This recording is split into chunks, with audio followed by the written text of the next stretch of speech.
Mapagpalang umaga po sa ating lahat. Good morning. Good morning po at a blessed New Year din po sa atin. At purihin ating Panginoon dahil tayo kanyang pinagpala sa panibagong taon upang papurihan siya at pasalamatan siya sa mga nakarang taon na pinagkaalap niya sa atin. At looking forward na mas kilala pa ng lubusan ng ating Panginoon. At purihin siya at makilala at makita ang kanyang kaluhalhatian sa kanyang salita at sa ating buhay.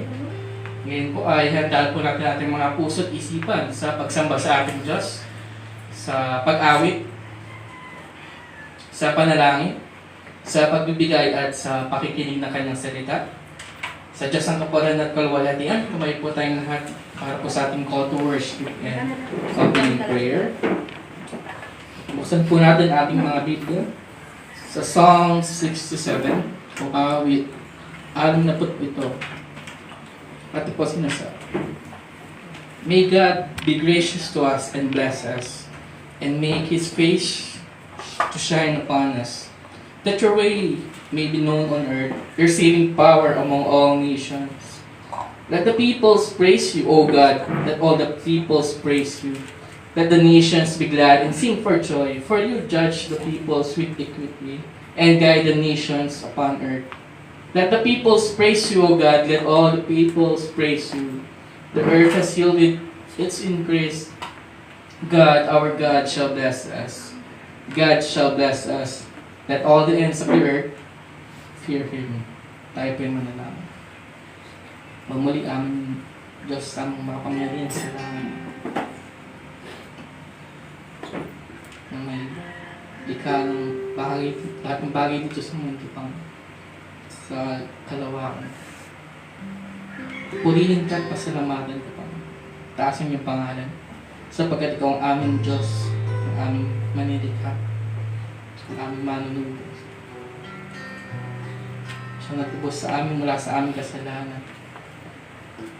Dahil sa aming kasalanan, sa hindi pagsunod sa inyong kautos ng tao. Na kayo, Panginoon, na Diyos, pagkamat Diyos banal, ay siya yung tumulong sa amin, ibigay ng kaligtasan sa pamamagitan ni Kristo. Siya yung magbigay ng kanyang buhay para sa amin. Ibigay kaluwalhatian sa inyong harapan upang makatayo sa inyong presensya. Nandirito, ipupulit at ipapasalamat sa inyo, Panginoon.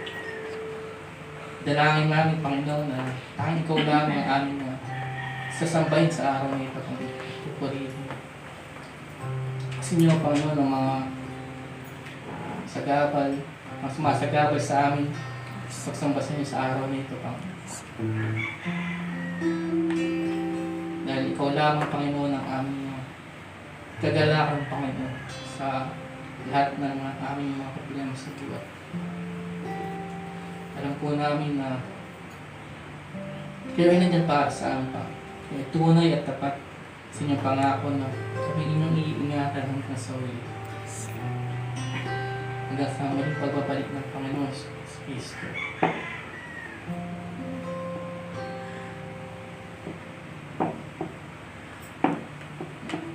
Kami, Panginoon, ay nananabik na makasama ka sa buhay na walang hanggan.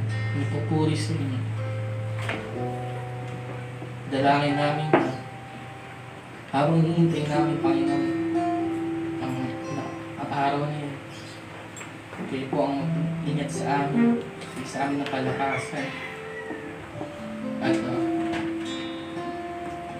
ibigay sa amin ng kapayapaan sa aming mga puso at isip. Tanging sila lamang matatagpuan, Panginoon, nang gagaling sa inyo. Muli, Panginoon, dalangin namin na sa araw nito, sa mga kapatid namin na hindi namin makasama ngayon, physically, but alam po namin na kasama namin sila, Panginoon, spiritually, kung mapapurihan at pasalamatan.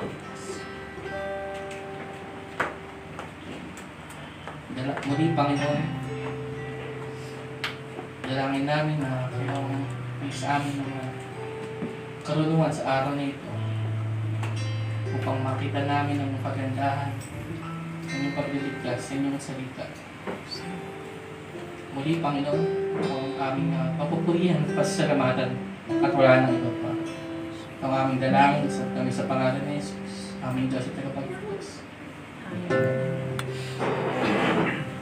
Ngayon po ay nanyan ko pong lahat upang umawit ng papuri at pagsamba sa ating Panginoon.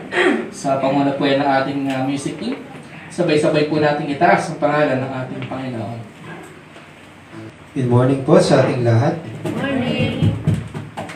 Psalm 67, verse 1 to 4 says, May God be gracious to us and bless us, and make His face to shine upon us, that your way may be known on earth, your saving power among all nations. Let the peoples praise you, O God, let all the peoples praise you. Let the nations be glad and sing for joy, for you judge the peoples with equity, and guide the nations upon earth. Inaaniyahan ng mga awit na magalak ang lahat ng tao sa Diyos. Ang Diyos ay matuwid sa kanyang pamamahala at sa mga hatol niya sa mga bansa. Pinalalasap niya rin ang kanyang kabutihan sa kanyang kinahahabagan. Sabi nga ng mga awit, May God be gracious to us and bless us and make His face to shine upon us. Nakita natin ang kagandahang loob ng Diyos sa magandang balita nang tanggalin niya ang takip sa ating mga mata para makita natin ang kaluwalhatian ng Diyos sa mukha ni Jesucristo. Kailan may walang taong nakakita sa Diyos, subalit ipinakilala sa atin ni Kristo ang Ama, upang maipahayag natin ang kanyang kadakilaan, kabutihan, katuwiran, at awa sa buong sanlibutan.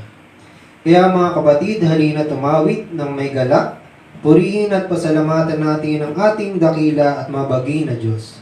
Let's sing all creatures.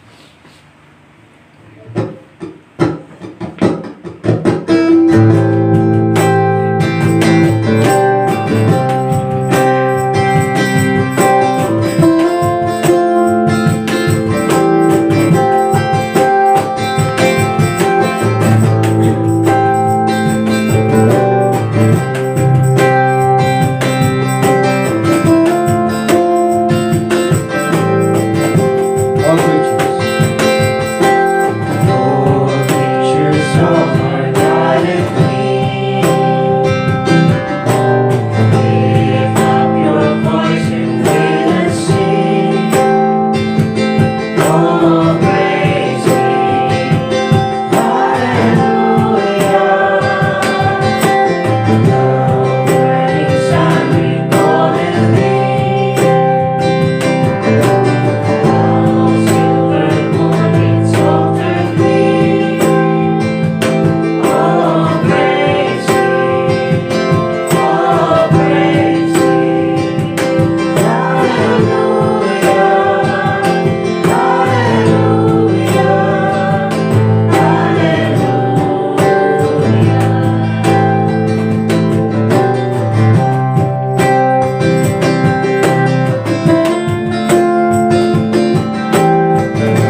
Let's pray. Indeed, dear Lord, we thank you for the works you have done in our lives. Because of your grace, your truth, your faithfulness, your promises, we can continue to trust in you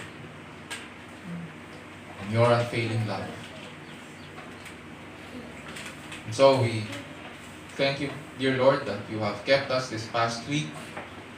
We thank you for strength and health.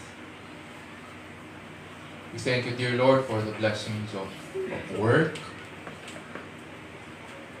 so that we can look forward to this day and rest, Panginoon, in your presence among brothers and sisters.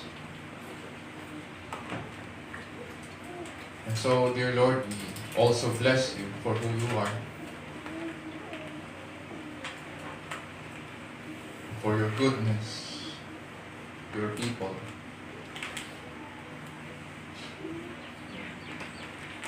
Dear Lord, we come to you with humble hearts, bringing, dear Lord, our concerns and our personal requests. We thank you, dear Lord, that you have led us here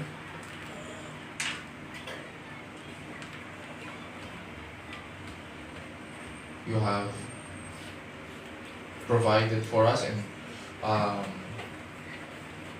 all of us, Panginoon, are in good health, although we have some brothers and sisters na may sakit ngayon. Nevertheless, we pray for them and ask that your healing hands, Panginoon, be upon them, for Rachel Riley and Ronel na may Bitsicon. For some of us na may allergies, we pray, dear Lord, that may also extend your healing hands upon us. Use the medicines that we're taking, and the rest also, and care of our families, so that we would get well.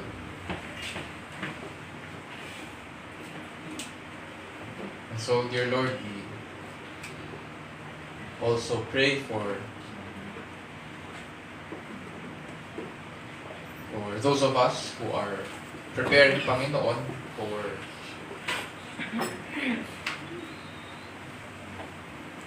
the coming school year, sa mga parents at saka sa mga students. We ask, dear Lord, that you would provide for yung mga materials and other effects needed. Grant us, dear Lord, to accomplish yung mga yung list. And for those of us, Panginoon, who are expecting mga appointments, may mga kakausapin this past week, this coming week rather, we pray, dear Lord, that may you grant wisdom so that we would know what to say at maging maayos din yung mga magiging conversations and discussions. Nawa may mapagkasundoan din ng maayos. Dear Lord, we are thankful for these opportunities, also for the opportunities to serve our families through the gift of work. We are thankful, dear Lord, that you continue to provide for us through the work of our hands, and that we are able also, Panginoon, to enjoy the work of our hands, the fruit of our labors. So grant that, dear Lord, that we would bless you through these endeavors, and at the same time grant that we would also find our joy in you as we also enjoy, Panginoon,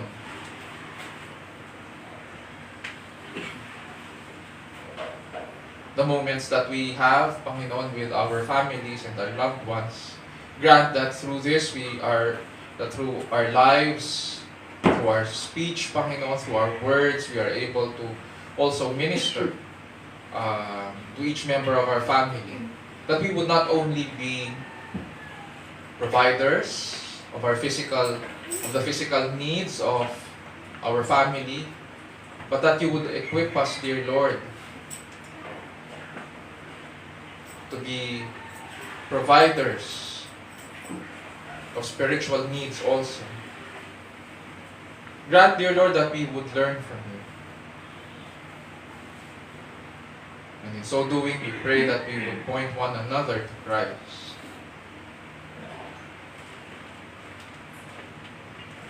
Our joy and our hope.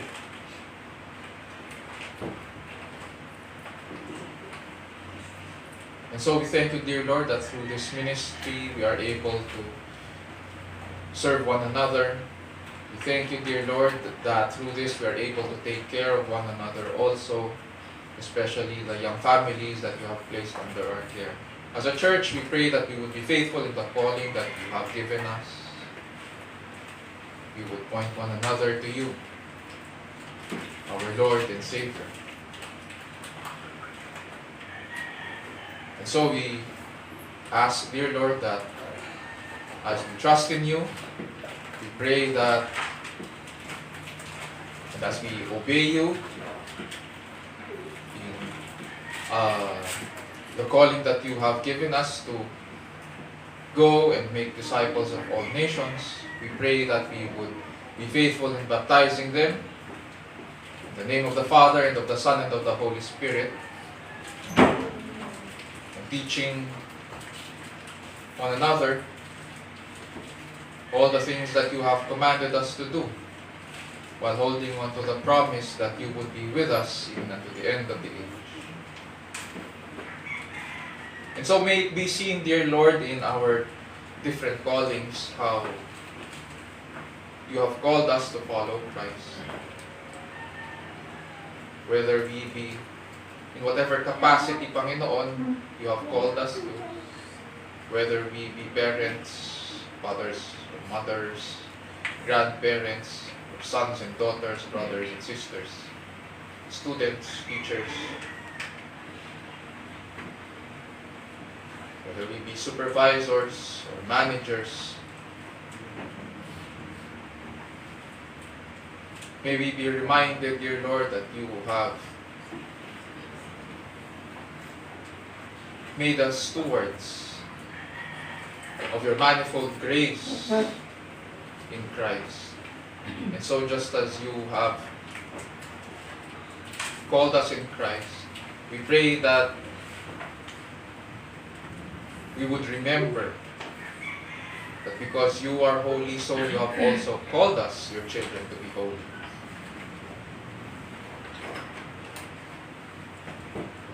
Dear Lord, we also pray for our country, the Philippines, and our leaders. We pray for wisdom. We pray, dear Lord, that they would be able to lead us even now as we prepare, Panginoon, for the coming elections. We pray, dear Lord, that you would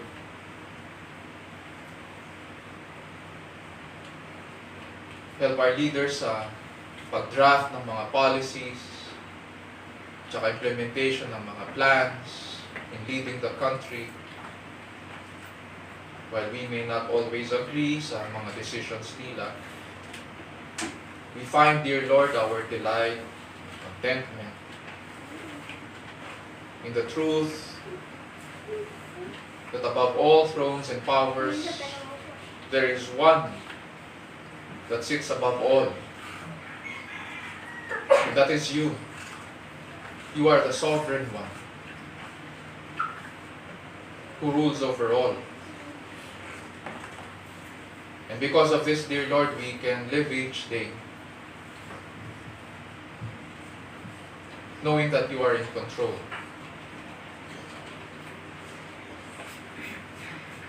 And that we can sleep soundly at night.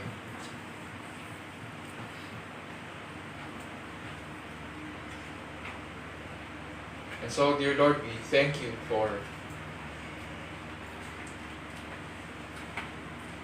all that you've done and all that you're going to do. We pray, dear Lord, that as we approach you now in the study of your word, we also ask for wisdom and understanding. We pray that you will speak to our hearts, speak to our minds. We pray that you would open our eyes so that we may behold your majesty and the beauty of the truth of your word. And that as you speak to us, we pray that we would hear the shepherd's voice as he calls our name, as he calls us to himself. And we pray, dear Lord, that we would respond. We pray that you would speak to us through your word and we would be changed. And this we pray in Jesus' name, our Lord and Savior. And all of God's people will say, Amen. Amen.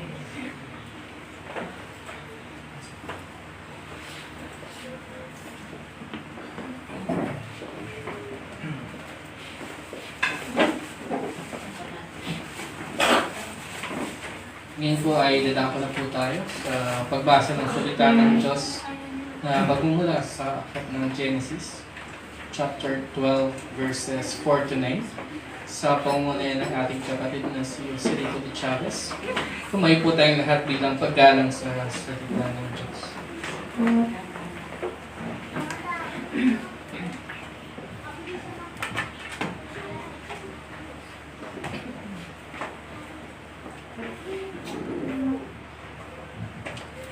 Magandang umaga po sa ating lahat. Ngayon po ay basahin natin ang salita ng Diyos na magmumula po sa Genesis chapter 12 verses 4 to 9. Ito po ang sinasabi.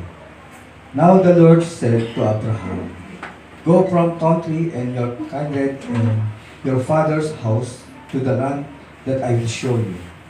And I will make of you a great nation, and I will bless you and make your name great, so that you will be a blessing.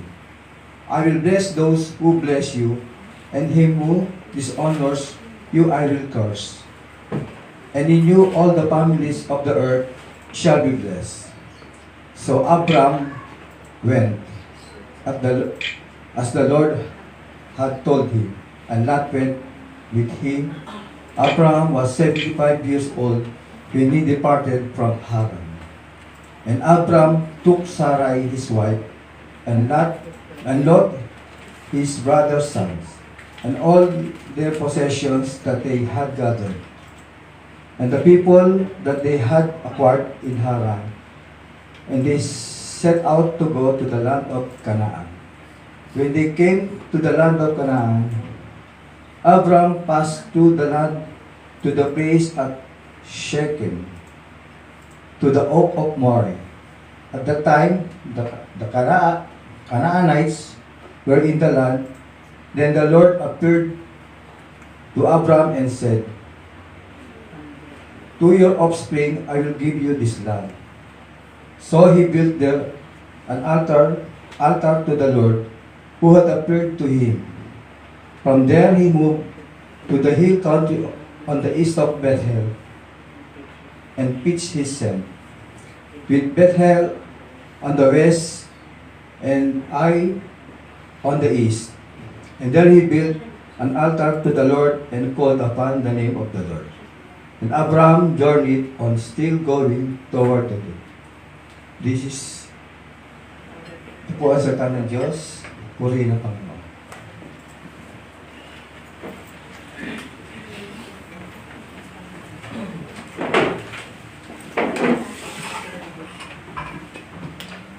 Mali po ang salita po ng Diyos ay katotohanan at ito'y kanyang kinasihan.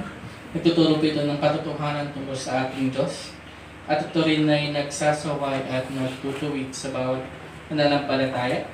Sinasanay po tayo nito kung paano ang matuwid ng pamumuhay ayon sa kanyang kalooban at kung paano ang tamang pagsamba sa tunay at nag-iisang Diyos. Ayon po yun sa 2 Timothy chapter 3, verse 16 to 17.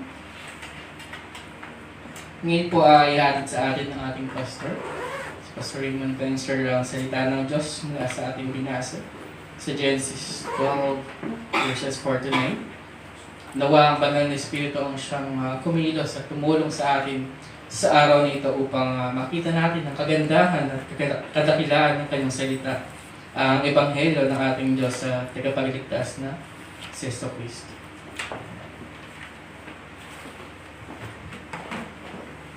Morning.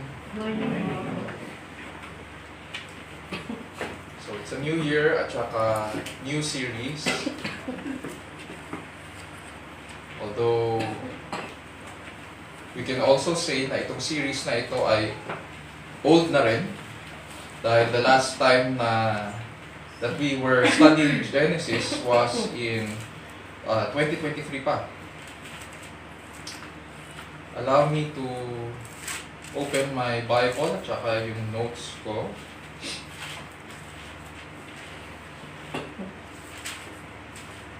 So Genesis chapter 12.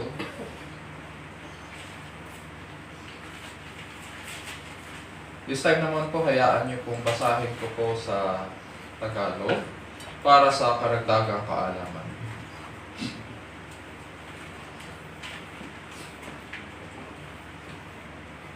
Ganito po sinasabi sa Genesis chapter 12 verses 4 to 9. Kaya't yumaon si Abram ayon sa sinalita sa kanya ng Panginoon, at si Lot ay sumama sa kanya, at si Abram ay may 75 taon nang umalis sa Haran. Isinama ni Abram si Sarai na kanyang asawa at si Lot na anak ng kanyang kapatid, at ang lahat ng pag-aaring kanilang natipon at ang mga taong kanilang nakuha sa Haran. At nagsialis upang pasalupain ng Kanaan at dumating sa lupain ng Kanaan. At naglakbay sa lupain si Abram hanggang sa dako ng Sichem, hanggang sa punong ensina ng More, at nooy nasa lupain yaon ang Kananeo. At napakita ang Panginoon kay Abram at nagsabi, sa iyong lahi ay ibibigay ko ang lupain ito. At siya ay nagtayo roon ng isang dambana sa Panginoon na napakita sa kanya. At mula roon ay lumipat siya sa bundok na nasa silanganan ng Bethel, at doon niya tinayo ang kanyang tolda na nasa kalunuran ang Bethel at nasa silanganan ang Ai. At siya ay nagtayo roon ng dambana sa Panginoon at sinambitla ang pangalan ng Panginoon. At si Abram ay naglakbay na nagtuloy sa dakong timugan. Ito po ang salita ng Panginoon, purihin ang Diyos. Yung binasa po kanina ni Kuya Owen, it was also good na binasa niya simula sa verse 1 ng chapter 12 para meron tayong context. So from verses 1 to 3, nandun po yung pangako ng Panginoon kay Abram. Now, nagsimula po tayo sa pag-aaral natin ng Genesis 2 years ago sa series na In the Beginning at saka doon sa ating History of Redemption. Napag-aralan natin yung bird's eye view ng Bible or yung outline ng Bible. I hope natatandaan pa po natin yung 4 na main parts ng kwento ng Scriptures. Yung first part, yung Genesis 1 to 2, doon makikita ang creation. Paglikha ng Diyos sa buong langit at lupa at paglalang sa tao. And then, Genesis chapter 3, makita natin yung fall. Doon nahulog ang tao sa kasalanan. And then Genesis 4 hanggang Revelation chapter 20, doon makikita natin ang redemption o yung na-accomplish ng Diyos para sa ating kaligtasan. And then from Revelation 21 hanggang 22, yung last chapters ng Bible, doon natin makikita yung the vision of the new creation or restoration.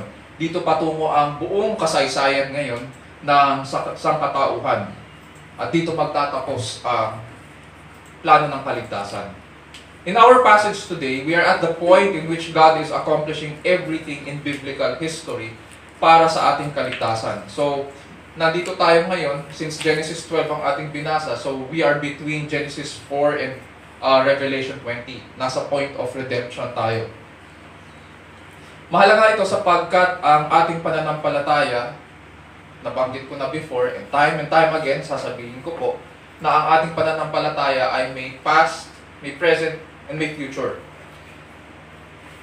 Mahihirapan po tayong maintindihan ang kahalagahan ng ating pananampalataya, especially tayo na nandito at the present time, kung saan tayo patungo at yung buong kasaysayan, kung hindi natin maiintindihan kung ano muna ang nakalipas, kung ano ang nangyari, kung ano ang ginawa ng Diyos, especially sa Old Testament. And so, it is the Old Testament that grounds us in the faith.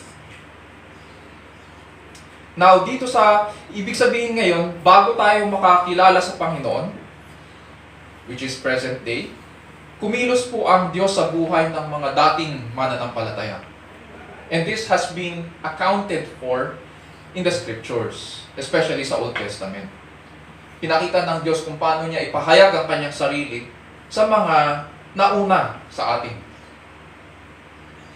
Dahil nais po nating makilala ang Diyos at tumugon sa Kanya in spirit and in truth, then we need to humble ourselves and strive in the study of His Word.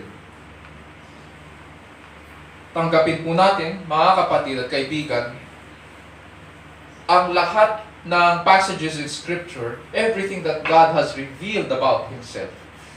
Hindi lamang yung mga madadaling passages, definitely maraming madaling passages sa Scripture, but we need to also receive with humility and striving yung mga mahihirap na Scriptures. We are not given the right na mamili. Kung ganyan ang gagawin natin, magiging selective po tayo sa Scriptures, tayo ang nasusunod. But because the Scriptures is God's Word, then everything that He says, everything in His Word, is true. At dahil tayo ay tao lang, at tayo ang Kanyang alipin, then we humbly accept kung ano ang Kanyang sinasabi sa Kanyang salita. Ang mangyari, ano yung result nito, ano yung fruit nito sa ating buhay, magiging mabuti tayong mag-aaral ng Kanyang salita at Siya ang ating mga ngaral at Panginoon. Sa umagang ito, panalangin ko po na sa pamamagitan ng pag-aaral natin ng aklat ng Genesis ay mag-minister sa atin ang salita ng Diyos. Ano man ang ating pinagdadaanan sa buhay, gaano man ito kahirap, nawa bigyan po tayo ng Panginoon ng mga panibagong pagnanais na makilala Siya at mamangha sa Kanyang mabubuting gawa. Para makatugon po tayo sa maayos na pagsamba kay Kristo habang nabubuhay po tayo sa Kanyang presensya sa ilalim ng kapangyarihan ng Diyos at para po sa kalwalhatian ng ating dakilang Diyos. This morning, ang magiging tanong po natin sa Scriptures ay ito: how does God strengthen Abraham's faith? And eventually, ang magiging application sa atin, how does God strengthen our faith?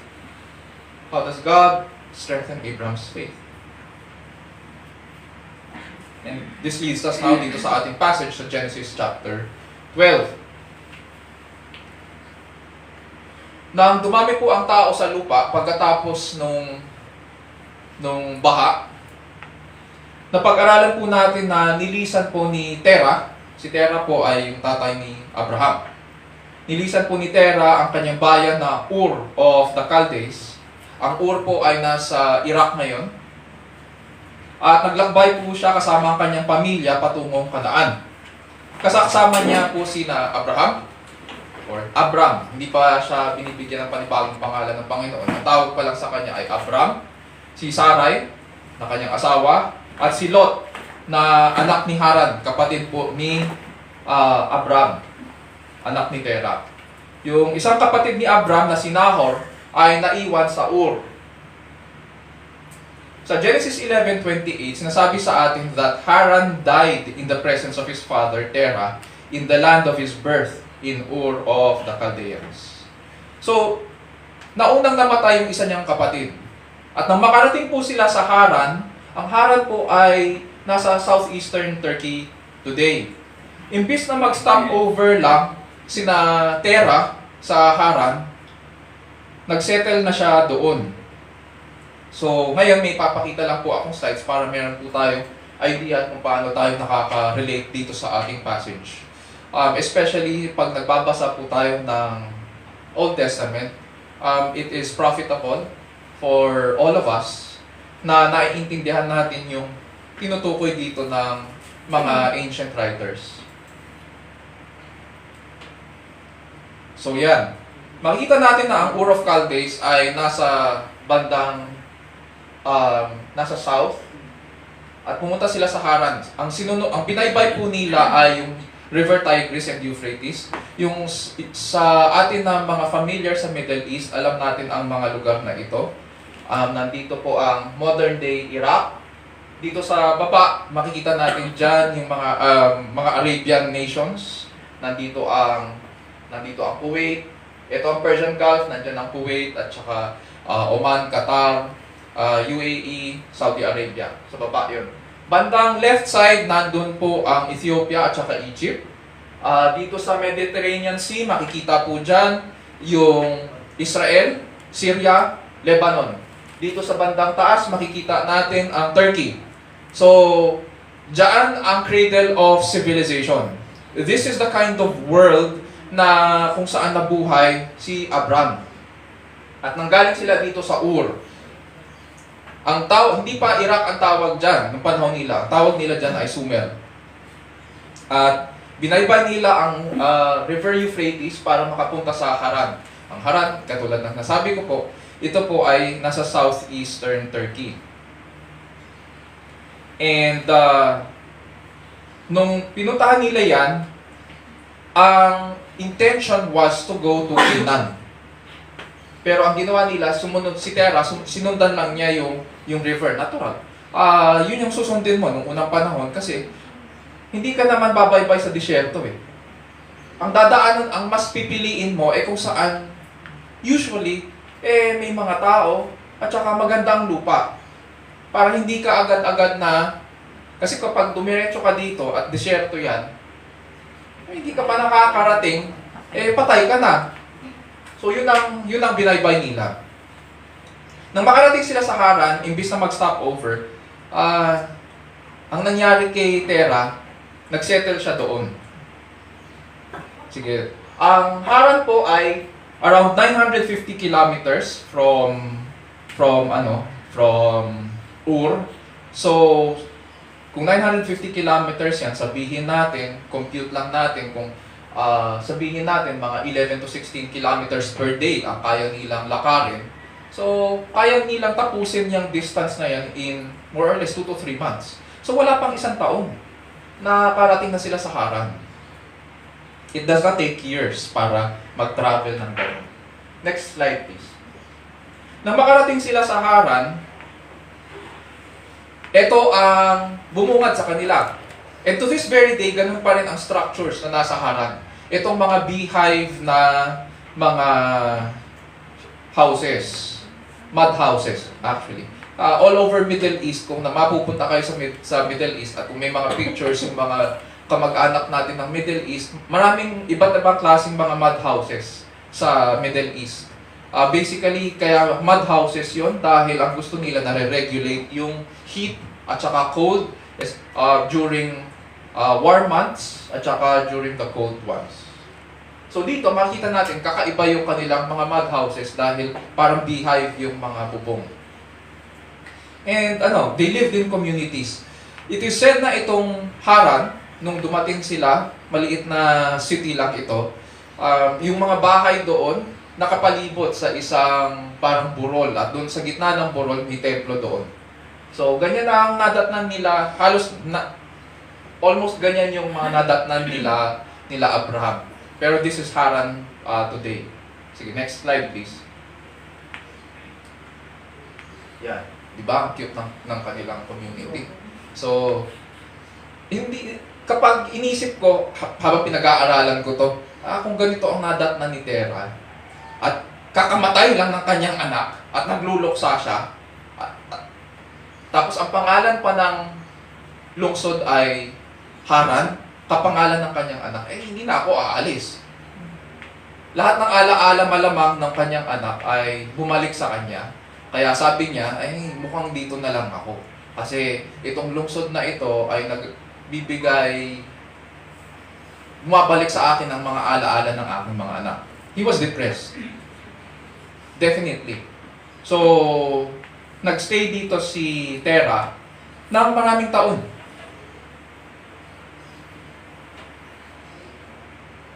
It is said na hanggang the age of 205, nagstay dito si Terah. Diyan na siya namatay. So, hindi na siya nakakaabot ng Kanaan. Next slide. Yan yung sinasabi ko. May burol sa gitna ng lungsod. At doon sa burol na yun, mayroong templo doon. Yung templo doon ay para sa moon god na si Sin. They were pagans. And many say na most probably ito yung mga precursors ng Islam. Pero dyan, mga Mesopotamian gods and goddesses yung mga sinasamba ng panahon nila. So yan, ang sinasamba nila dyan ay ang moon god na si Sin. Next slide. Okay. May makita kayong table dyan, maraming data, pero hihimay-himayin natin yan. Sa Genesis 12, 1-3, the Bible tells us that this is the first time na kinausap ng Diyos si Abram. Yun yung binasa kanina ni Kuya Owen. Now the Lord said to Abram, "Go forth from your country and from your relatives and from your father's house to the land which I will show you. And I will make you a great nation, and I will bless you and make your name great. And so you shall be a blessing. And I will bless those who bless you, and the one who curses you I will curse. And in you all the families of the earth will be blessed." Which brings us now doon sa ating passage sa verse 4. Pagkatapos siya kausapin ng Diyos, we are told na doon pa lang umalis si Abraham pagkatapos siya kausapin ng Diyos. Verse 4 hanggang 5, "So Abram went forth as the Lord had spoken to him, and Lot went with him. Now Abram was 75 years old when he departed from Haran. Abram took Sarai his wife, and Lot his nephew, and all their possessions which they had accumulated, and the persons which they had accumulated, and the persons which they had acquired in Haran. And they set out for the land of Canaan, or Canaan. Thus they came to the land of Canaan." Now Genesis 11:26 tells us that Terah was 70 years old when he fathered Abram. 70 years old siya nung naging ama siya. So ibig sabihin, 70 years old, pinanganak si Abram. So makita natin doon, nung 70 years old si Terah rather, doon pa lang pinanganak si Abram. And it is said na umalis si Abram sa Haran noong 75 years old siya. So kung ganon, 70 plus 75, ibig sabihin, 145 years old si Terah nung umalis si Abram sa Haran. Buhay pa. Kasi 205 namatay si Terah sa Haran. Ibig sabihin, nung umalis si Abram sa Haran, buhay pa yung kanyang ama. Mas mahirap umalis nun. Iiwan mo yung pamilya mo, buhay pa. Diba? Ganun ang nangyari. Samantalang tightly knit ang pamilya, katulad rin sa Southeast Asia, sa ating mga Pilipino, tightly knit ang mga families, ganun din sa Middle East. So ang ginawa ni Abram, iniwan niya yung kanyang patriarko.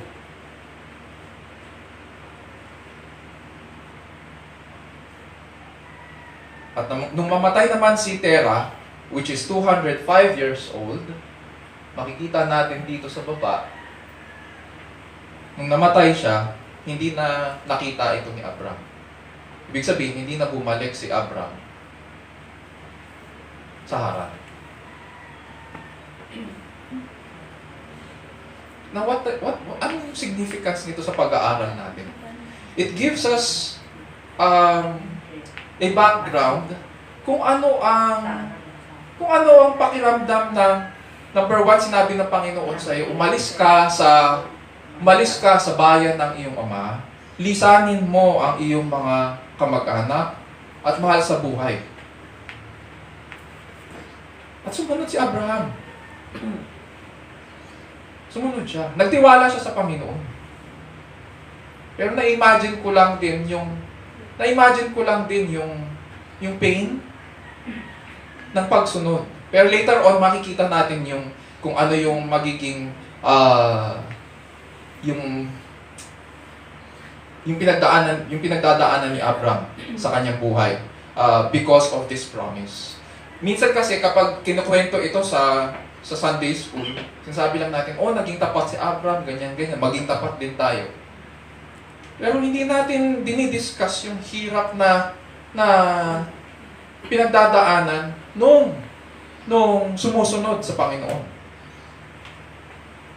So dito, makikita natin ngayon yung background sa buhay ni Abraham. Iniwan niya ang kanyang tatay, iniwan niya iniwan niya lahat doon, yung mga lupain at saka mga karapatan niya doon sa Haran. Buhay pa yung kanyang tatay nung time na yon. In the ancient world, kapag namatay ang isang patriarko, ang magiging tagapagmana niya ay ang kanyang anak. Kahit sa atin, ganun din. Sa batas natin, kahit na meron ka pang, yung iba ang hinahabol-habol, yung last will and testament, sa batas natin, hindi agad yun ang nasusunod. Merong mga compulsory heirs. Pagdating po sa batas, hindi agad-agad sinusunod ang last will and testament. Merong compulsory heirs. Ibig sabihin, merong sinasabi ang batas kung paano magiging hati-hatian bago yung last will and testament. Pero napunta na tayo sa batas eh. In the ancient world, ang nagiging tagapagmana ay ang mga anak. At this point, si Abraham ang kasama ni Terah sa Haran. So ang kinikilalang tagapagmana at tagapagtaguyod ng sambahayan ay si Abraham.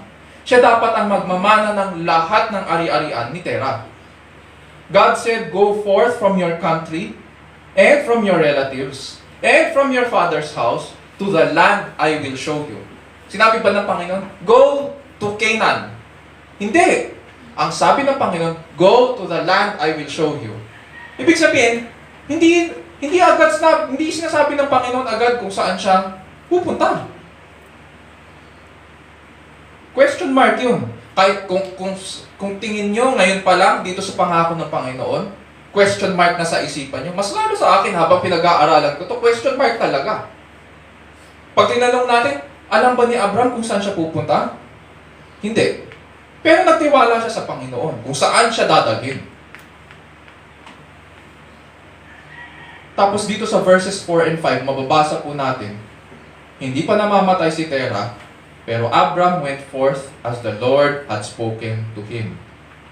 Abram took Sarai, his wife, Lot, yung kanyang pamangkin, lahat ng ari-arian ni Abraham, all his possessions which they had accumulated, and the persons which they had acquired in Haran, and they set out for the land of Canaan.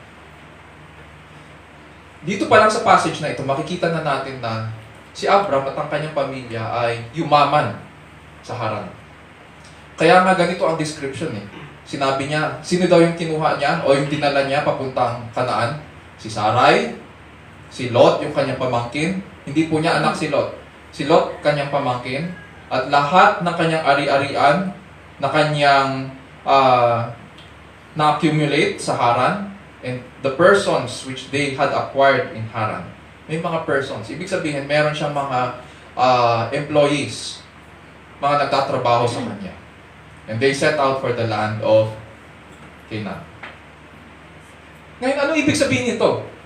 Kung tinalikdan niya ang lahat ng privileges niya sa sambahayan ng kanyang ama, ano ngayon? Anong implication nito? Ibig sabihin, iniwan niya ang lahat ng karapatan niya bilang tagapagmana ni Terah. Iniwan niya si Terah, iniwan niya rin ang kanyang pamilya sa Haran, yung kanyang mga kamag-anak doon. Iniwan niya rin ang kanyang katayuan doon. Sa dami ng kanyang naging possessions, naging successful si Abraham. And it is possible kung mag-stay siya doon, meron siya sigurong kinabukasan doon. Pero dito, pupunta kang Kanaan, to the land I will show you. Sabi lang ng Panginoon, to the land I will show you. Tayo, in our common sense, sasabihin sa atin ng ating common sense, mukhang walang kinabukasan dyan. Wala dyan. Land I will show you. Kaduda-duda yan. Pero iniwan ni Abraham. Iniwan niya ang kanyang success. Pero ano sabi sa kanya ng Panginoon? Ano ibig sabihin na itong pangako ng Panginoon, yung binasa kanina sa Genesis 12, 1-3? What does this mean? Sinasabi ng Panginoon sa kanya, iwan mo ang dati mong pamumuhay. Hindi kita bibigyan ng kinabukasan dyan. Wala kang future dyan. Bagamat hindi alam ni Abraham kung saan ang land that I will show you, sumunod pa rin si Abraham. Iniwan niya ang lahat. Which leads us doon sa first point, yung first principle. Well, ang tinanong natin kanina, how did God strengthen Abraham's faith? So sa verses 4-5, makita natin, God demanded undivided trust and commitment from Abraham. He demanded undivided trust and commitment from Abraham. And so God is demanding priority from Abraham. Sinasabi niya kay Abraham, ako ang number one. Sa akin ka lang magtiwala. At sumunod si Abraham at nag-travel siya patungong Kanaan. Ang nakakabahala lang ay dito sa verses 4 and 5, ewan ko kung napansin nyo, ang sabi ng Panginoon, sa instruction at saka promise niya, iwan mo ang, sabi dyan, iwan mo ang sino? Ang iyong bayan, ang iyong kamag-anak, lisanin mo ang bahay ng iyong ama. Ang sabi, iwan mo ang iyong mga kamag-anak. Tapos, ang nangyari, sino dinala niya? Si Lot.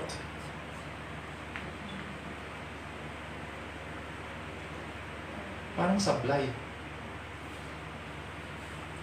Later on, makikita natin, pag pinag-aralan natin ng Genesis, makikita natin na talagang sasablay dito si Lot. At kailangan magkakaroon sila ng problema ni Abraham later on.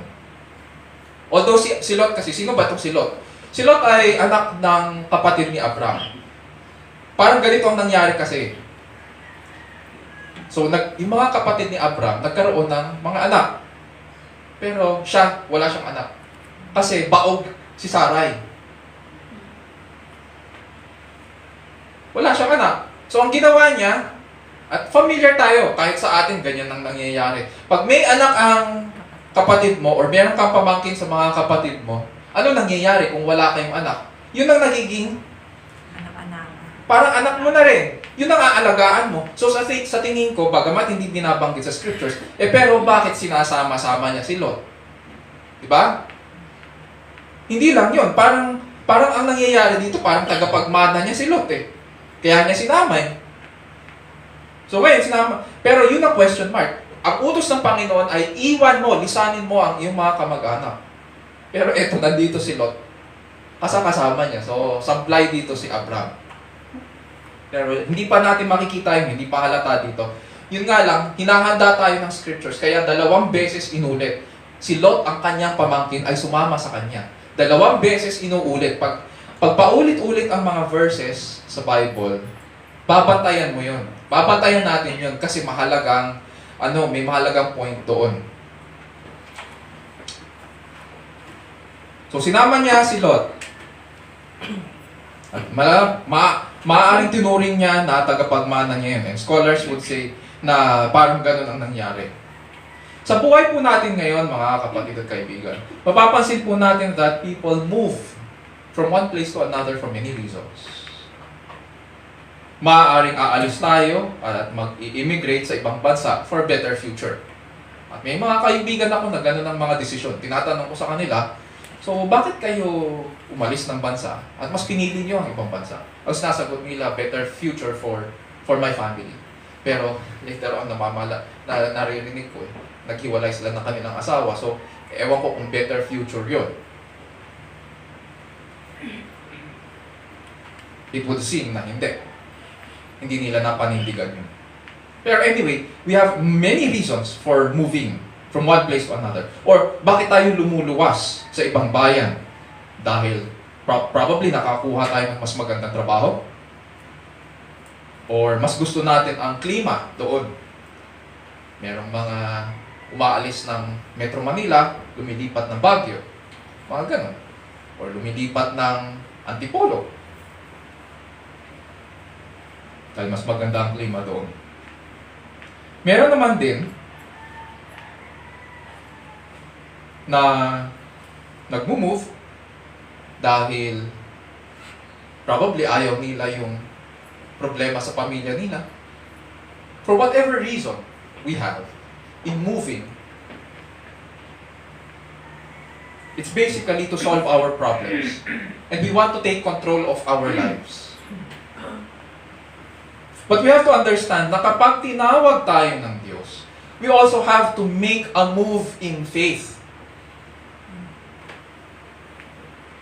Kadalasan kasi, for example, madalas ko itong naririnig, ano yun, tanggapin mo na yung trabaho na yan. Kahit na aalis ka dito sa bahay na to, okay lang. Tanggapin mo yung trabaho na yan kasi malaki ang sweldo niyan.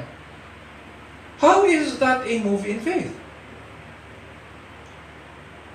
Samantalang ang naging consideration mo lang malaki ang sweldo. Kadalasan ganun tayo pag nag-isip, tanggapin mo na yan, malaki kasi sweldo. O sige, umalis ka na dito, doon ka sa Baguio kasi malaki ang magiging kita mo doon. But we have to understand again and again and again, we have to make a move in faith. Mayroong demands po ang Diyos. May mga kailangan tayong i-give up sa ating buhay. May mga bagay tayo kailangang talikdan. Dahil siya ang number 1 priority. Hindi pwedeng mas tiwala tayo sa ating kakayahan. O mas priority ang ating ginawang plano para sa ating sarili. Especially now, marami sa atin siguro na, sino pa dito New Year's resolution? May pa bang nag-New Year's resolution sa inyo? Ako wala. Wala akong New Year's resolution. Pero merong mga pagbabago na nangyari sa buhay ko. Bago pa magtapos yung taon. Kung gusto nyo pag-usapan natin yung tungkol sa pagbabago ko, pwede ko i-share yung pagkatapos ng service. Pero the point is that, sino ba ang may control? We want to take control of our lives? O Diyos ba ang pinaka-priority? Yun yung question. May mga bagay tayong kailangan talikdan dahil siya ang number 1 priority. Hindi pwedeng mas tiwala po tayo sa ating kakayahan o mas priority ang ating ginagawang plano para sa ating buhay. Dapat siya ang may kauna-unahang konsiderasyon sa lahat ng ating mga balak at plano. He has control over our lives. We do not. At uulitin ko yun. Wala tayong control sa ating buhay. Kung may control ka sa buhay mo, at gusto mong patunayan yan, ini-encourage kita na pumunta ka sa mga burulan. Patunayan mo doon sa burulan na may control ka sa buhay mo. Doon makikita mo ang katotohanan na ang tao walang control sa kanyang buhay. Lahat ng nandoon sa burulan makikita mo, nag-iiyakan. Bakit? Bakit tayo nalulungkot? Bakit tayo nagdadalamhati? Kung may control pala tayo.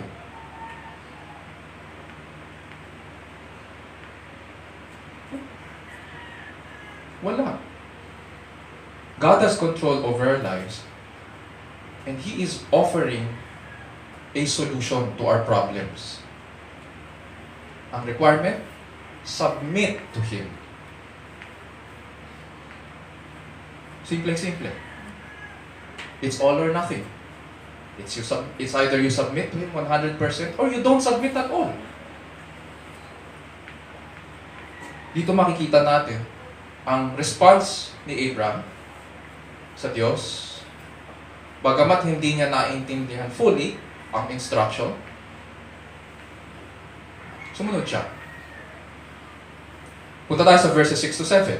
Sabi dyan, Abraham passed through the land as far as the site of Shechem to the oak of Moreh. So nakarating na siya. Dito sa verses 6 to 7, nakarating na siya sa land of Canaan. Now the Canaanite was then in the land.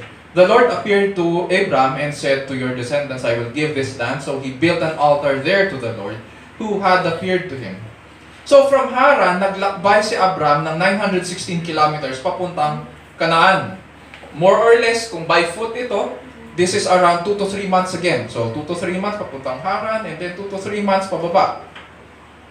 Pero nagstay sila sa Haran ng ilang taon.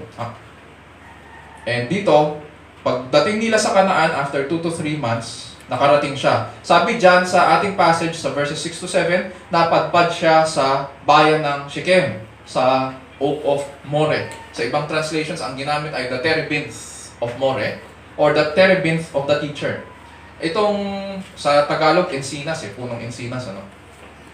Malaking puno ito na malamang nung unang panahon parang ganito yun. Dahil ito ay mga bayan-bayan, mga maliliit na city-states. Hindi pa yung mga, kung ang pinanggagalingan natin ay parang Game of Thrones, mga ganon, hindi pa ganon kalalaki ang mga kaharian nun. City-states pa lang ito, mga maliliit na bayan to, na imagine natin yung parang nakita natin sa Haran kanina, parang mga ganon.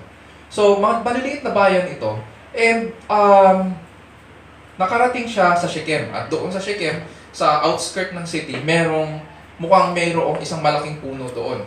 Ginagamit yun ng mga unang panahon ng mga matatanda na parang doon sila nagtitipon-tipon para pag-usapan ang mga problema ng bayan at doon nire-resolba. Kaya sinabi na terebinth of the teacher kasi doon tinuturuan yung mga kalalakinan kung paano resolbahin ang problema ng bayan. Kaya teacher or terebinth of the judge. Ganun ang background nung at doon nag-stop over si Abraham. Isang landmark yun nung panahon nila. Ano nangyari? Sabi sa atin ng passage, the Canaanite was then in the land. Imagine natin parang suspense movie ito ngayon. Kung mahilig tayo sa suspense, dahan-dahan dinidescribe sa atin. Imagine natin nakita ni Abraham ang bayan ng Shechem at dumaan siya. At sinasabi sa atin dito, habang naglalakad siya ng dahan-dahan, nakita niya, ang sinabi ng scriptures, nandoon ang Canaanite, mga Kananeo. What does this signify? Imagine si Abraham, sanay sila nung unang panahon na may mga dumadaan na mga ilan-ilan na mga traders. Pero itong si Abraham, ang laki ng caravan niya. Sabi sa atin, di ba? Kasama niya ang kanyang asawa, kasama niya si Lot, kasama niya ang mga possessions niya. Gaano kalaki itong possessions na ito? At saka meron siyang mga tao na kasama pa. Mga empleyado niya. So, malaking caravan ito, si Abraham. Sila noong unang panahon, mga maliliit na bayan lang yan eh. So, malamang siguro, nung dumaan sila, nabulabog yung bayan. Ako na-imagine ko, siguro nung dumaan dahil ang laki ng caravan at napakayaman ni Abraham, dumaan siya doon sa Shechem, malamang nabulabog sila. Sino to? Diba? Dahil malaki ang at dahil maraming tao yung caravan ni Abraham, napapaisip sila. Ano to? Bakit ganyan? Tapos nandun lang sila sa labas. Nandun sila ginamit pa ni Abraham yung landmark nila. Terebinth of the terebinth of the teacher or the oak of Moreh. Moreh means teacher. Bakit nandun siya? Hindi siya pumasok, hindi man lang siya nagpakilala. So, ang tingin nila ngayon kay Abraham ay threat Banta siya. Anong pangako ng Panginoon sa kanya? Sabi ng Panginoon sa verse 7, the Lord appeared to Abram and said, to your descendants, I will give this land. Threat talaga si Abram. Kasi sino ka? Baguhan ka dito, tapos may claim ka sa lupain namin? Abay, sino ka? Hindi ka naman tubong Shechem. Tapos ngayon, nandiyan ka lang, hindi ka man lang magpakilala. Hindi ka man lang pumasok. Nandiyan ka lang sa labas. At nandun ka pa mismo sa puno na kung saan ang mga matatanda namin ay nagsisiupo. Eh hindi ka naman matanda dito sa bayang ito. Threat talaga. Para siyang, so pag binabasa ito, para itong suspense movie.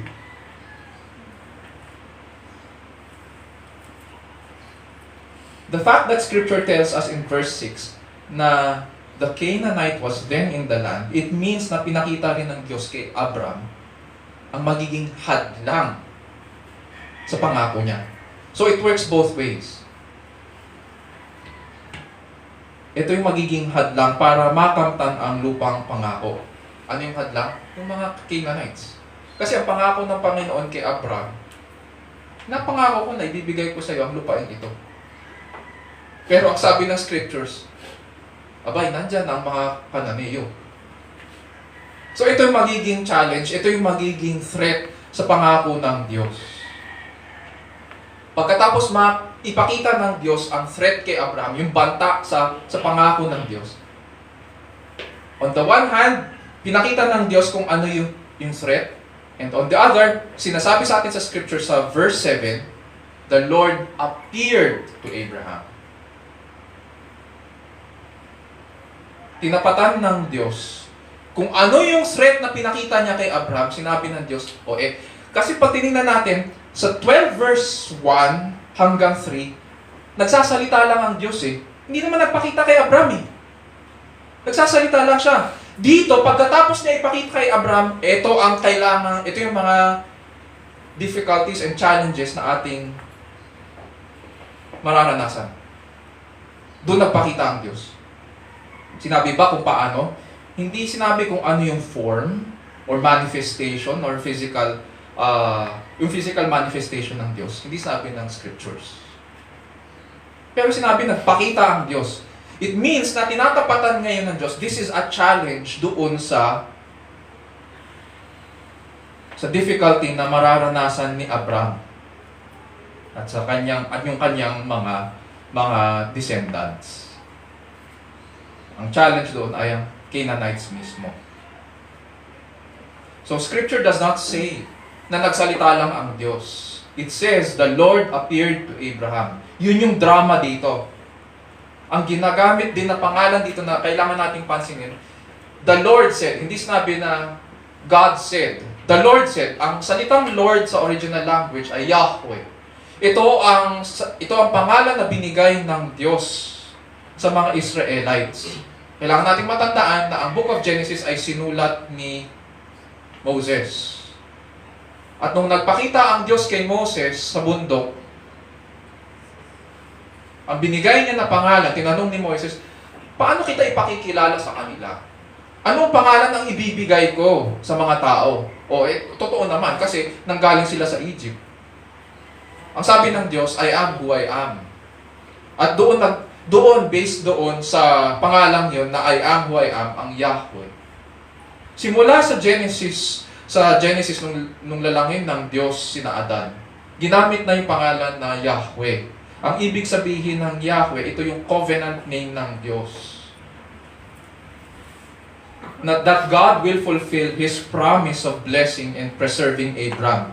That just as God desires to be with His people, so will He stay close to Abraham. Mahalaga ito sa bayan ng Diyos sapagkat itong name na ito, itong Yahweh, it means God is close to His people. It is His covenant name. Hindi niya sila iiwan. At ganun, kaya sinabi dito, the Lord appeared to Abraham. Yahweh will stay close to Abraham and will fulfill His promise. And So although hindi sinasabi kung ano yung form ng Diyos, pero Abraham knew na ito yung appearance ng Diyos. May challenge ngayon mula sa Diyos. On the one hand, ito yung threat, yung Canaanites, and on the other, tinapatan ito ng Diyos ng kanyang presence. At sabi ni Yahweh kay Abraham, to your descendants I will give this land. Ibig sabihin, number one, ang sabi, to your descendants. Kasama niya si Lot. Ibig sabihin, hindi ibibigay ng Diyos ang lupain yun kay Lot. Hindi nakasalalay kay Lot ang pananatili doon. Excluded siya sa pangako. Ouch. Pangalawa, kung hindi si Lot, sino? Walang anak sila ni Sarai. Sino magiging tagapagmana? Sabi ng Diyos, to your descendants I will give this land. Wala kaming anak. So paano na? Maliwanag dito na unang-una, human will. Yung plano ni Abraham hindi mangyayari yun. Kasama niya si Lot, sinama niya. Hindi mangyayari yan. Pangalawa, maliwanag na excluded din dito ang physical capabilities or human might.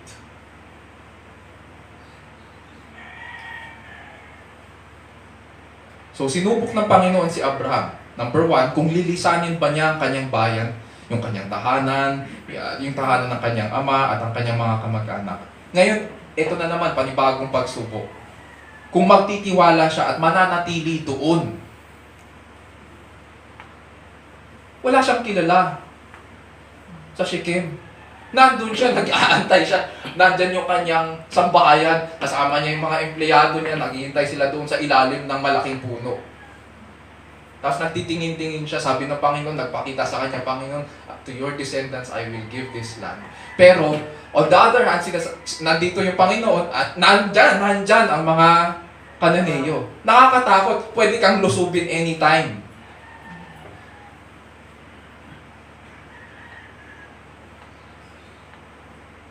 Sunod-sunod ang pagsubok. Which leads us doon sa second point. Sa verses 6 to 7. God showed Abraham the level of difficulty that only God can overcome. God showed Abraham the level of difficulty that only God can overcome. And how did Abraham respond to Yahweh? So verse 7, sabi dyan, so he built an altar there to the Lord who had appeared to him.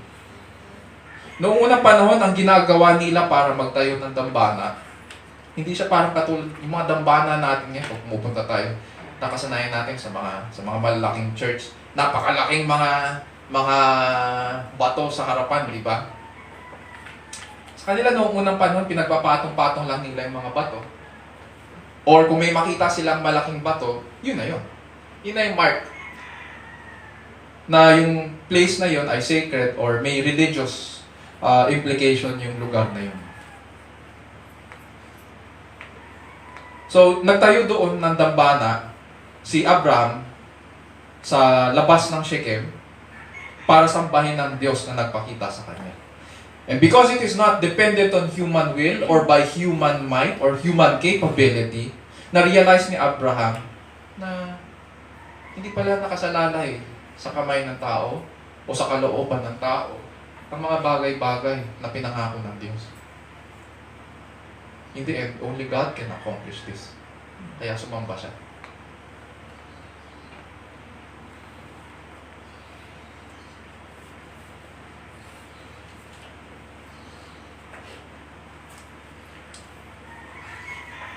So ngayon, naging sacred yung place na yon. When he built an altar there, naging sacred yung place na yon sa mga Israelites. Mapapansin natin sa history nila na ang Shechem po ay kinikilala ng mga Israelites na mahalagang bayan at banal din, sapagkat doon din po nagkaroon ng renewal ng covenant bago mamatay si Joshua. Sa Joshua 24, pag binasa po natin, doon po hinamon muli ni Joshua ang bayan ng Israel. Pagkatapos nila hati-hatiin ang mga lupain sa Kanaan. Which leads us now sa verses 8 to 9. Then he proceeded from there to the mountain on the east of Bethel. Pababa pa. Next slide, please. Makita natin na bumaba pa sila papuntang Bethel. Although hindi sila pumasok sa bayan, from there to the mountain on the east of Bethel and pitched his tent with Bethel on the west and Ai or Ai on the east. And there he built an altar to the Lord and called upon the name of the Lord. Abram journeyed on, continuing toward the Negev. So mula Shechem, naglakad pa si Abraham at narating ang bundok sa silanganan ng Bethel. Ang Bethel, ang ibig sabihin po ng Bethel ay House of El. Sa Arabic at saka sa Hebrew, ang Beit naman sa Arabic means house. The house of El or the house of God, ang Bethel. At doon tinayo ang kanyang tolda sa pagitan ng Bethel at Ai. Hindi siya pumasok sa mga lungsod, kundi nasa labas lang siya ng bayan. At pagkatapos nagtayo siya naman ng dambana sa Panginoon at sumamba kay Yahweh. Mapapansin din po natin na pagkatapos magpahayag at magpakilala ng Diyos, ano nangyari kay Abraham? Doon pa lang siya nagtayo ng dambana. Hindi siya nagtayo ng dambana nung hindi nagpapakilala ang Diyos. Pagkatapos lang niya makilala ang Diyos, doon lang siya paulit-ulit na sumamba. What does this teach us? Mahalaga sa pagsamba o worship na informed ang ating worship by God's revelation. Noong panahon ni Abraham, dahil wala pang Bible, God revealed Himself based sa Genesis 12 verses 1 to 3. Kinausap siya ng Diyos. So by word or by speech. And then dito sa ating passage, God appeared to Abraham. So makita natin dito, God revealed Himself by speech and by visual manifestation. Or ang tawag naming mga pastor dyan, mga theophany. God revealed Himself. Sa panahon natin ngayon, God reveals Himself to us. He talks to us through the Scriptures. Through His Word. Through the Bible. Baka mayroong magsasabi dyan, narinig kong Diyos na kinakausap ako.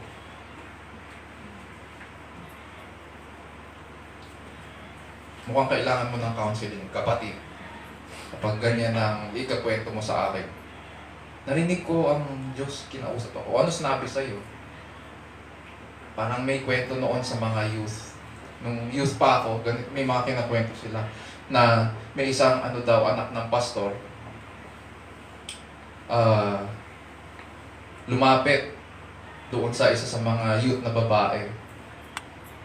At sinabi nung anak ng pastor doon sa babae na crush niya, napanaginipan ko, kinausap ako ng Diyos, na ikaw daw ang mapapangasawa ko.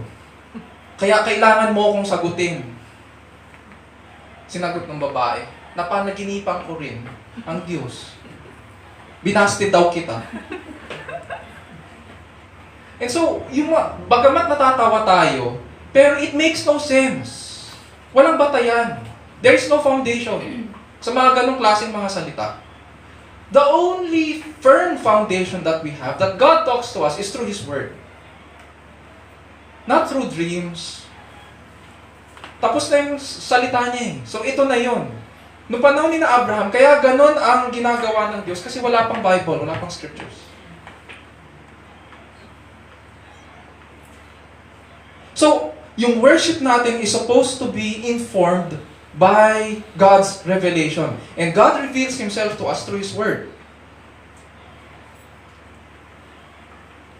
On the negative end, you cannot worship what you do not know. If God has not revealed Himself to you, you are not worshiping Him at all. Kaya nga, napapakamot ulo ako minsan, kinakwentuhan ako ng mga kaibigan ko. May mga nagsasabi, oh, Christian daw siya, pero ayaw niya buklatin yung Bible niya, ayaw niya pag-aralan. Hindi siya nagbubukas. Pero Christian daw siya. Napakamot mo ulo ko eh. How can you worship if it is not informed by the Scriptures? You are not worshiping. You cannot worship what you do not know. You must, kung sinasabi mo na Christian ka, siguro Christian ka sa sarili mo. Pero hindi ka kay Kristo. Kaya nga mapapansin din natin, week after week after week, ang panalangin natin, create in me a desire, new desire for your word. Ganon din ang sinasabi ko sa preaching natin, nawa bigyan tayo ng panibagong pagnanais na pag-aralan ng kanyang salita. Sa mga panalangin natin, oh, taste and see that the Lord is good. Based sa Book of Psalms. We cannot worship what we don't know. Hindi tayo maaaring lumapit sa Kanya ayon sa ating kamangmangan. Hindi ka tanggap-tanggap sa Diyos yun. And so pag kinikwento ako ng mga kaibigan ko, hindi ako mahilig sa Bible eh. Ayoko hindi ako nagbabasa ng Bible. Hindi ko alam kung matatawa ako, o nagpapatawa ba siya, o gusto ko na lang tumalikod. Mag-iingat po tayo sa mga ganong klaseng mga attitude. Hindi tayo maaaring lumapit sa Kanya sa ating kamangmangan. Hindi katanggap-tanggap sa Kanya yun. Mapapansin natin dito si Abraham, tinanggap ng Diyos yung paggawa niya ng dambana at pagsamba sa Kanya. It is because only after God revealed Himself. It is only after God spoke to him. It is only after God appeared to him. Napaulit-ulit si Abraham na nagtayo ng dambana. And so we come to God in the study of His Word and we respond to Him in worship in the study of His Word. Uulitin ko, we come to God in the study of His Word and we respond to Him in worship in the study of His Word. Even itong ginagawa nating pag-aaral na ito is worship. Mapapansin natin, sinasabi ng mga worship leaders natin, again and again and again, nandito tayo sa pagbibigay, sa pag-awit, at sa pakikinig sa Kanyang salita. Part yun ng worship natin. So pagkatapos niya tumawag sa Panginoon, ano ang ginawa ni Abraham? Nagsettle ba siya doon sa outskirts ng Bethel at Ai? Hindi. Sabi sa verse 9, Abraham journeyed on, continuing toward the Negev. Sa ibang Tagalog translations, ang sinabi dyan parang dakong katimugan o ang binibigay tungkol sa southern region lang eh. Kasi yun naman ang translation ng Negev. Ang Negev po ay ibig sabihin dry land. Desert region siya. So from Shechem, parang nag-overshoot siya. Mapapansin natin sa Shechem, nagtayo siya na sa Shechem, dumiretso siya rather sa Bethel at nagtayo siya ng dambana doon. Tumawag siya sa pangalan ng Panginoon. Pero the Bible does not tell us na kung nag-appear o kinausap ba siya ng Panginoon sa Bethel.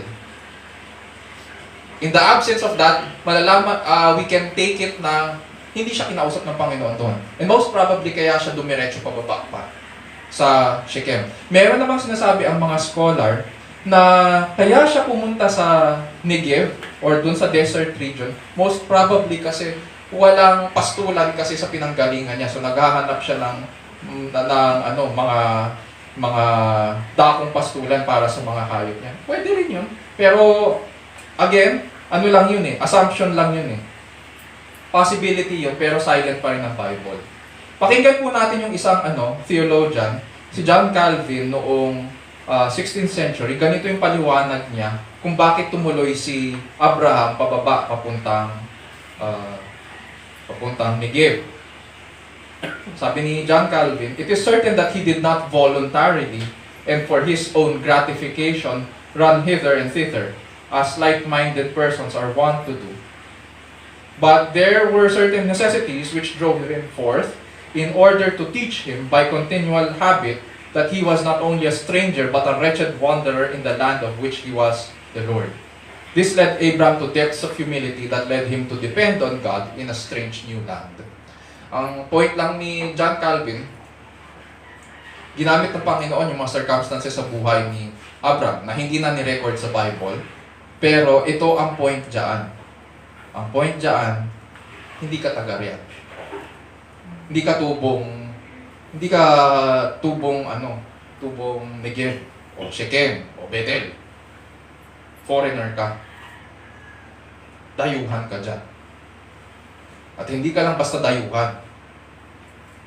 Manlalakbay ka. Dumadaan ka lang dyan. So, review natin. How does God strengthen Abraham's faith? Verses 4 to 5, God demanded undivided trust and commitment from Abraham. Verses 6 to 7, God showed Abraham the level of difficulty that only God can overcome. At verses 8 to 9, God showed Abraham that he is a stranger and wanderer in the land. He is a stranger and wanderer in the land. So wala siyang maaasahan doon sa mga tao, mukhang magiging kalaban pa nila ang mga descendants ni Abraham later on. In the gospel, mga kapatid, we see Christ humbly walking in the wilderness. Sa ilang, di ba? Nung magsisimula yung kanyang ministry, we see Christ walking in the wilderness. Pagkatapos niyang iwan ang lahat ng privileges ng pagiging Diyos in obedience to the Father. Sabi nga, nasa sanlibutan siya.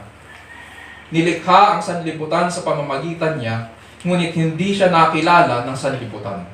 Naparito siya sa kanyang bayan, ngunit hindi siya tinanggap ng kanyang mga kababayan.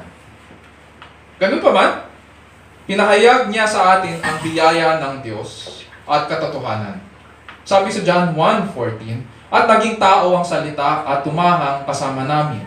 At nakita namin ang kanyang kalwalhatian. Kalwalhatian gaya ng tanging anak ng Ama, puspos ng biyaya at katotohanan." At dahil po sa kanyang buhay, sa kanyang paghihirap at kamatayan, dumaloy ang kapatawaran para sa atin at binilang tayong matuwid at kabahagi sa sambahayan ng Diyos. Mga kapatid at kaibigan, there will be times in our faith journey na ipapakita ng Diyos ang dapat nating lisanin at hirap na ating dadanasin sa buhay sa Panginoon. Definitely, hindi madali ang buhay Kristiyano. At dahil hindi ito madali, nakakatakot. Nakakatakot din. Paulit-ulit maririnig natin ito sa mga teachers. It is not sabi nga nila, it is not a normal life. Kasi hindi ito umaayon sa takbo ng mundo. It is an impossible life. The Christian life is an impossible life. Kasi kailangan mo para mabuhay dyan ay ang Diyos mismo.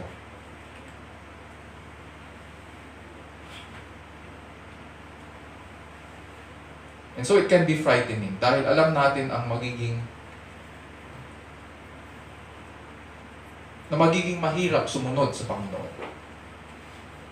Sino ba nagsasabi na madali? Kahit sa akin, hindi nyo maririnig sa akin na sasabihin kung madaling sumunod sa Panginoon. There will be times na hindi rin tayo mapapalagay. Dahil feeling natin, parang walang ibang paraan sa mga problema natin. Pero feeling lang yun. Ginagawa ito ng Diyos, dinadala tayo sa mga dakong feeling natin na wala na tayong magawa. Dahil meron siyang pinapakita. Ginagawa niya ito para hindi tayo mawalan ng pag-asa. Rather, para ipakilala sa atin na siya lang ang ating pag-asa. Walang iba. Hindi tayo aasa sa ating sarili. Hindi rin tayo aasa sa ating mga kalooban. Gawa ng ating mga kamay. May piniliwanag nga si Apostol Pablo sa mga taga-Corinto ukol sa mga banta sa ministry. Sabi nga ni Apostol Pablo sa church, ngunit kaming pinagkalooban ng kayamanang espiritual na ito ay tulad sa mga palayok na gawa sa putik, upang ipakilala na ang dakilang kapangyarihang ito ay sa Diyos at hindi sa amin. Kabi-kabilaan ang pagpapahirap sa amin, ngunit hindi kami nalulupig. Kung minsan nababagabag, ngunit hindi kami nawawala ng pag-asa. Inuusig kami, ngunit hindi pinababayaan.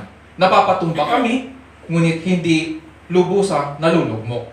Lagi naming taglay sa aming katawan ang kamatayan ni Jesus upang sa pamamagitan ng aming katawan ay mahayag ang kanyang buhay. Naranasan daw ni Apostol Pablo ang iba't ibang uri ng paghihirap sa ministry. Na parang siya ay isang babasaging sisidlan sapagkat tinawag siya upang ipakilala sa lahat ang di malirip na kapangyarihan. Na ang kapangyarihan ito ay sa Diyos at hindi raw sa kanila. And at the end of the day, Diyos lang po ang may kapangyarihan na magtagumpay laban sa mga bata sa kanyang panukala. Ganito raw ang buhay ng isang nagtitiwala sa Diyos.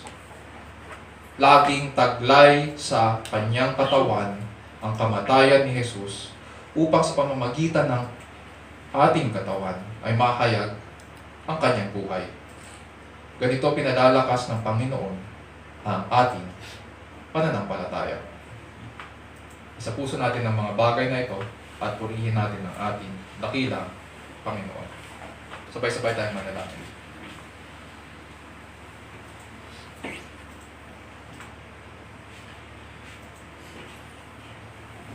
Our dear Lord, we thank you for your word. We thank you that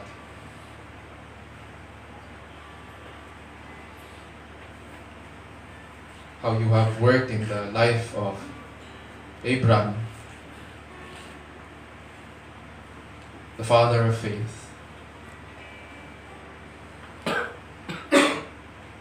and how you have strengthened him in times of doubt, in times of and how you have corrected him in times of error as well. And that because of him,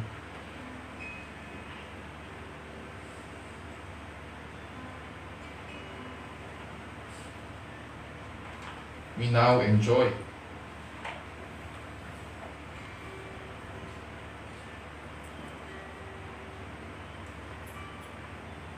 the blessings of salvation.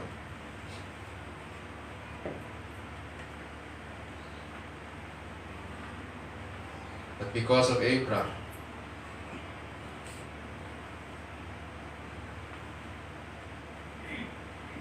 we Gentiles are in Christ. And so, dear Lord, just as you have strengthened Abraham, we pray that you would strengthen us also. Prepare us, dear Lord. Prepare us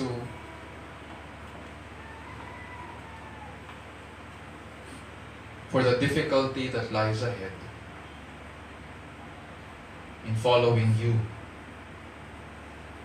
our Lord and Master.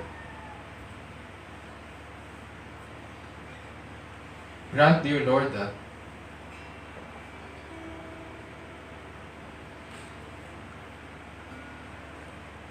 we would trust in you.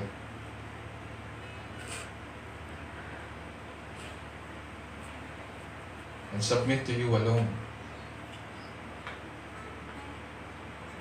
And if there are still areas of our lives that need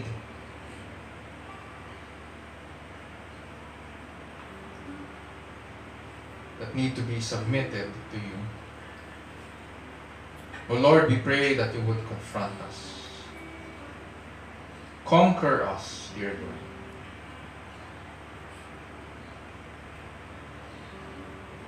Show us how weak we are.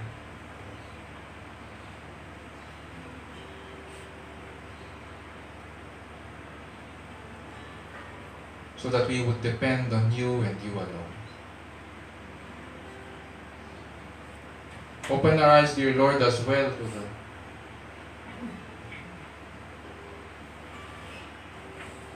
to the God-sized difficulties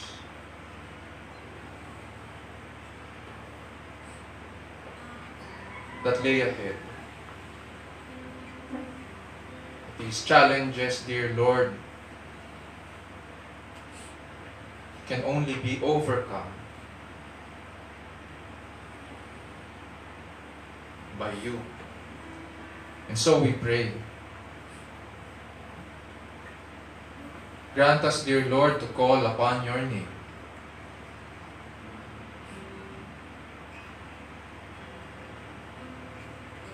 Grant us to depend on you and to bless you.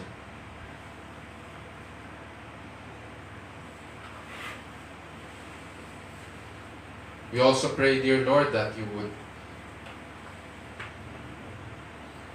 would show us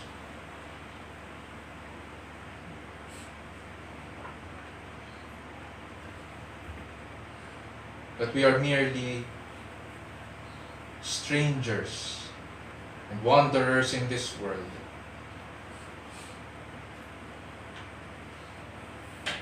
We are merely passers-by.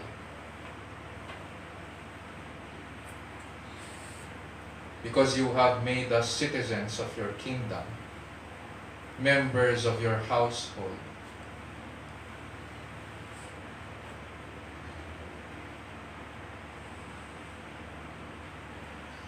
And so, dear Lord, we pray that we would live accordingly to the truths that we have learned from you this morning. Grant, dear Lord, that we would be able to take this to heart, and be able to explain this, Panginoon, also to those who would inquire of our faith. And so may you be glorified, dear Lord, through our lives.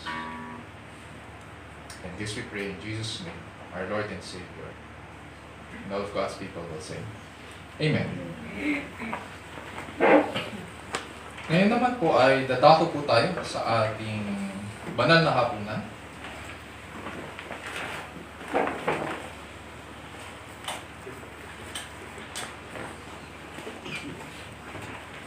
And as is our practice, tayo po ay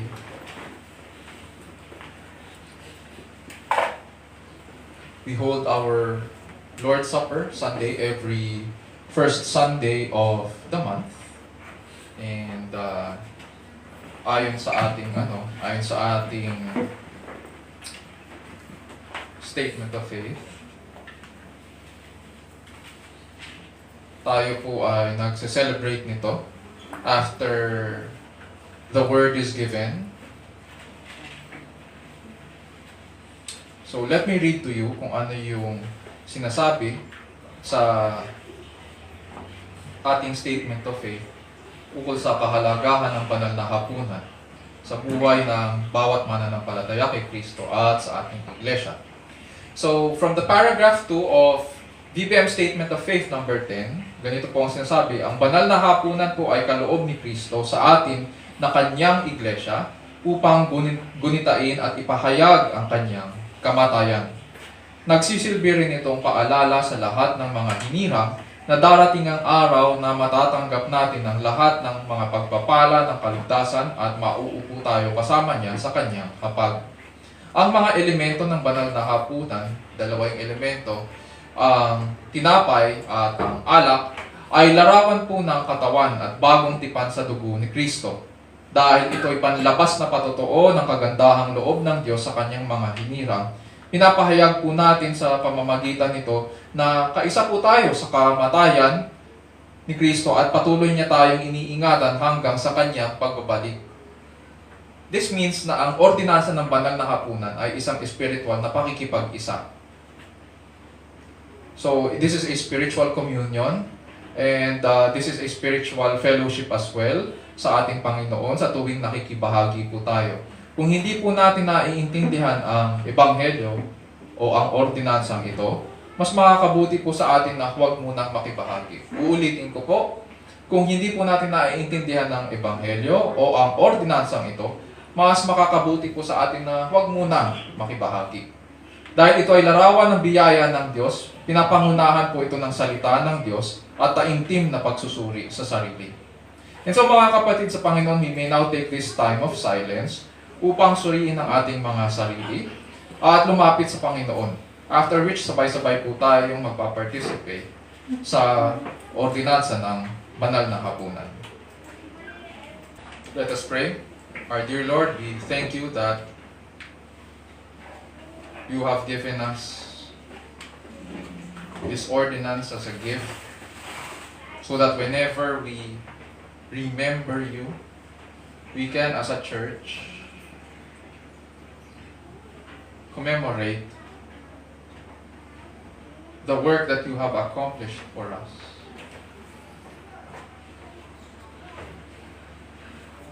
We thank you, dear Lord, that you suffered and died for us.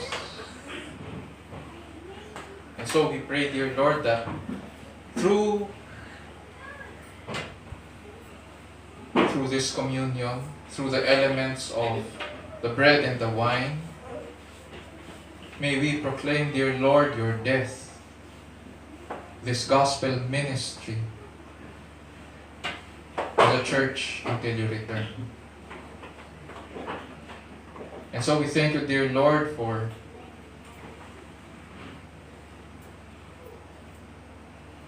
this moment that you have given to your people to remember you. And this we pray in Jesus' name, our Lord and Savior. Amen. Amen. Tumayo po tayong lahat. Taas natin ang tinapay. For I received from the Lord that which I also delivered to you, that the Lord Jesus in the night in which he was betrayed took bread, and when he had given thanks, he broke it and said, "This is my body which is for you. Do this in remembrance of me."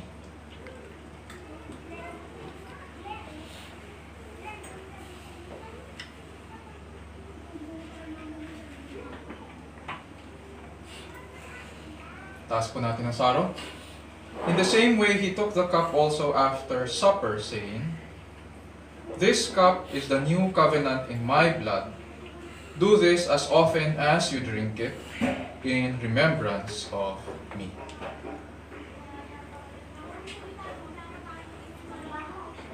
For as often as you eat this bread and drink the cup, you proclaim the Lord's death until he comes. Let's pray.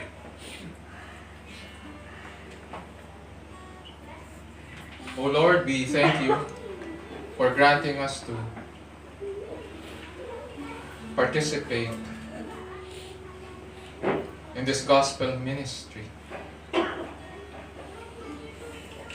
That as we partake of the elements of the bread and the wine, we are as a church able to proclaim your death until you return. May we be faithful, dear Lord, as you grant us in this ministry. And this we pray in Jesus' name, our Lord and Savior. Amen. Amen. Ngayon po ay dadako na po tayo sa ating ministry of giving. Saan po natin ating mga Biblia sa 2 Corinthians chapter 9 verses 7 to 9. Ito pong sinasabi. Each one must give as he has decided in his heart, not reluctantly or under compulsion, For God loves a cheerful giver, and God is able to make all grace abound to you, so that having all sufficiency in all things at all times, you may abound in every good work. As it is written, He has distributed freely, He has given to the poor, His righteousness endures forever. Tumay po tayong lahat. Tayo po umawit ng mga papuri sa ating Panginoon. Praise God from whom blessings flow. Praise Him, all creatures here below. Praise Him above in heavenly hosts. Praise Father, Son, and Holy Ghost.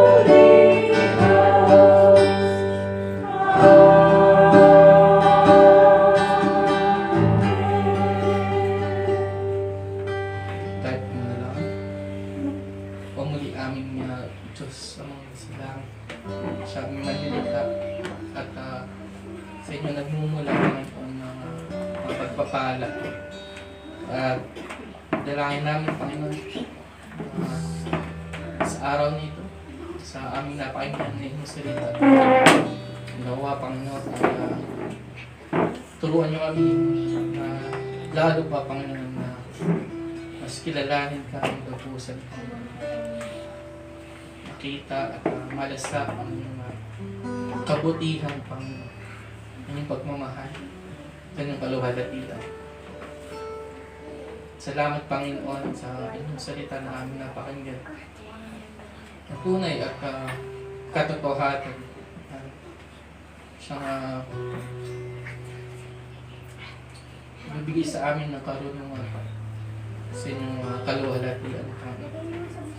Muli, Panginoon, dalangin namin na kaya mag-ingat sa amin na